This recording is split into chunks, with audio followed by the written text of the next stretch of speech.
नमस्कार मित्रों, मैं हूं गणपत सेजू और आप सभी का स्वागत करता हूं आप ही के अपने चैनल जीके विद जीएसआर के अंदर। राजस्थान के अंदर जो रीट एग्जाम होता है उसके अंदर शिक्षण विधि जो पूछी जाती है उसकी सीरीज अपने चल रही है।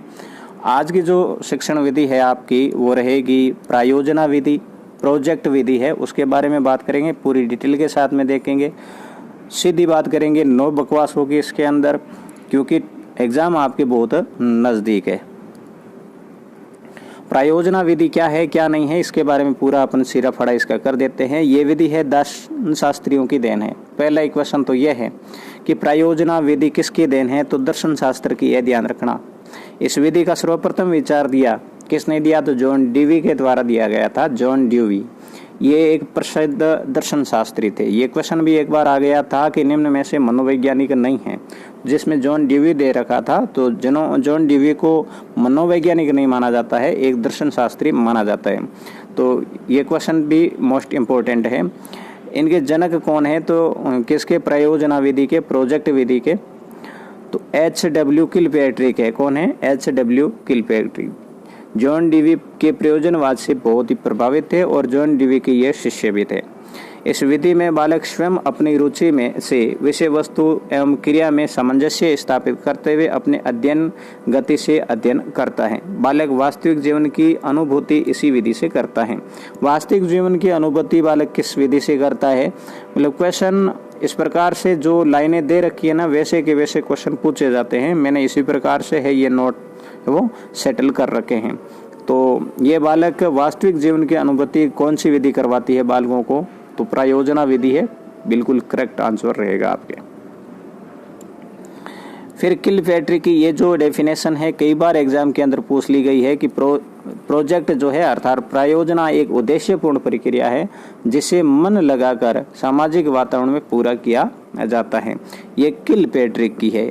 किसकी है, किलपैट्रिक की है। यहाँ पर मैं कोई ट्रिक यूज नहीं करूँगा क्योंकि ये एक रिवीजन के बेस पर मैं चला रहा हूँ। वैसे टीचिंग मेथड है इसलिए थोड़ा विस्तार से बता रहा हूँ, नहीं तो अपने एसएसटी की जो सीरीज चल रही है रिवीजन क्लासेस वो फटाफट से ही होती है। प्रोजेक्ट स्टीफेंस की जो डेफिनेशन है स्टीफेंस की, वो प्रोजेक्ट किसी भी समस्या को हल करने के लिए किया जाने वाला कार्य है जो स्वाभाविक परिस्थितियों में पूर्ण किया जाता है।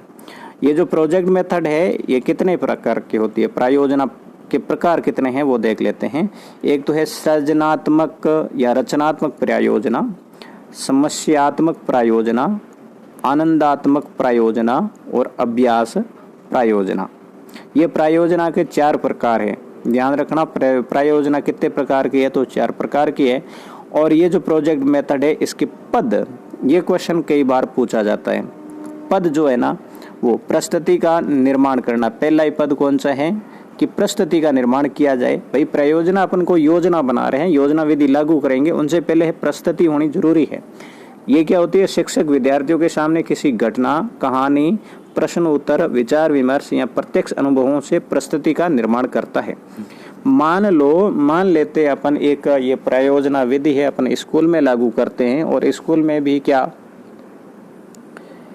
मान लो कि प्लांटिंग करनी है। क्या करनी है, प्लांटिंग जो करनी है उसके लिए प्रायोजना विधि अपन लागू करते हैं। तो इनसे पहले देखो प्लांटिंग के लिए बच्चों के सामने पूरा का पूरा जो है प्रस्तुति का निर्माण करना पड़ेगा कि भाई बच्चों के दिमाग में पूरी पिक्चर आ जाए कि प्लांटिंग आखिर होती क्या है और आखिर हमें कैसे करना है। ये तो दूसरी जो है योजना का चयन करना। प्रस्तुति का निर्माण करने के बाद में बालक के सामने योजना का चयन करना, मतलब बालक है कौन सी योजना वो लागू करेगा जो आपके सामने प्रस्तुति बनाई गई है। तो छात्र शिक्षक द्वारा निर्मित प्रस्तुति के बाद अपनी रुचि की योजना का चयन करता है। देखो प्रस्तुति का निर्माण कौन करता है, अध्यापक करता है, और उसके बाद में सारे काम है कौन करेगा, छात्र स्वयं करेगा। तो छात्र करेगा, योजना का चयन करेगा, मतलब जैसी प्रस्तुति दिख रही है उसके अनुसार है किस प्रकार की योजना है वो लागू करेगा छात्र, वो छात्र के दिमाग की उपज होगी। इसके बाद की यदि कड़ी देखें तो योजना का क्रियान्वयन कार्यक्रम बनाना।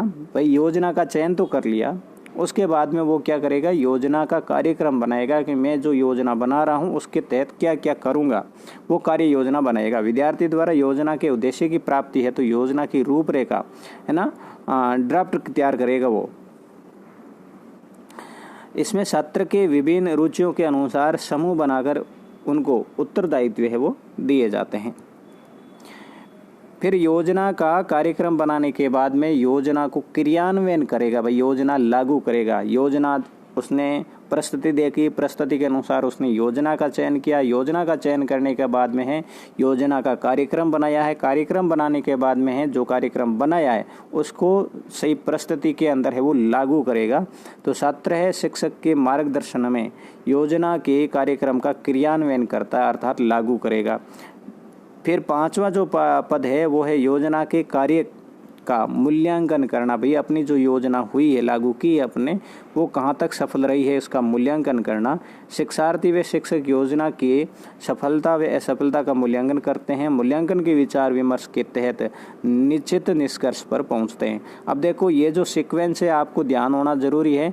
पहले अपन ने क्या किया है, प्रस्तुति का निर्माण हुआ है, प्रस्तुति के निर्माण के बाद में योजना का चयन हुआ है, योजना के चयन के बाद में योजना का कार्यक्रम बनाया है, कार्यक्रम बनाने के बाद में योजना को क्रियान्वयन किया है, क्रियान्वयन के बाद में योजना के कार्य का मूल्यांकन हुआ है, मूल्यांकन के बाद में अंतिम जो चरण है आपका वो रहता है योजना का लेखा जोखा रखना, ठीक है ना, योजना का लेखा जोखा लिखना।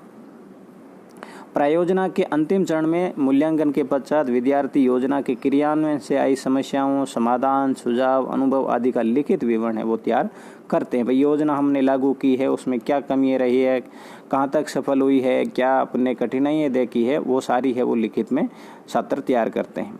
अब ये जो प्रयोजना विधि है, प्रोजेक्ट मेथड है, इनके गुण क्या है वो देख लेते हैं। मनोवैज्ञानिक और वैज्ञानिक दोनों प्रकार की ये विधि है, मतलब प्रयोजना विधि मनोवैज्ञानिक भी है और वैज्ञानिक विधि भी है। विद्यार्थियों को स्वयं करने के लिए प्रेरित करती है। ये विधि करके सीखने और समवाय के सिद्धांत पर काम करती है। ये ध्यान रखना आप, करके सीखने और समवाय के सिद्धांत पर क्या करती है, काम करती है। समवाय का अर्थ है साथ साथ काम करना। ये विद्यार्थी के सामाजिक गुणों का विकास करती है, क्योंकि साथ में रहते हैं तो सहानुभूति रहती है और सामाजिकता का विकास होता है। छात्रों में परिश्रम करने की आदत का विकास करती हैं। इतना गुण होने के बावजूद भी कुछ न कुछ इसके दोष भी है, तो वो दोष कौन से देख लेते हैं। ये अत्यंत लंबी विधि है। भाई देखो कोई भी अपन प्लान बनाएंगे, प्लान के अनुसार उस पर कार्य करेंगे तो लंबी तो होगी। इस कारण है इसमें समय व धन दोनों ही अधिक लगता है। इनसे प्रत्येक प्रकरण है वो नहीं पढ़ाया जा सकता है। हर कोई प्रकरण इनसे नहीं पढ़ाया जा सकता। यदि पढ़ा भी दे तो पाठ्यक्रम पूर्ण नहीं होगा। छोटी कक्षाओं के लिए उपयोगी नहीं है क्योंकि वो योजना का निर्माण नहीं कर पाते हैं। इस विधि पर आधारित पुस्तकों का अभाव है, यहाँ इस पर कोई टेक्स्ट बुक है वो अवेलेबल नहीं है। उदाहरण के तौर पर भाई ये जो प्रयोजना विधि है किस किस पर लागू हो सकती है, तो छात्रावास के भोजनालय का संचालन करने के लिए, विद्यालय बचत बैंक का संचालन करने के लिए, बुक बैंक का संचालन के लिए, डाकघर की कार्य प्रणाली का अध्ययन करने के लिए इसका चयन किया जाता है।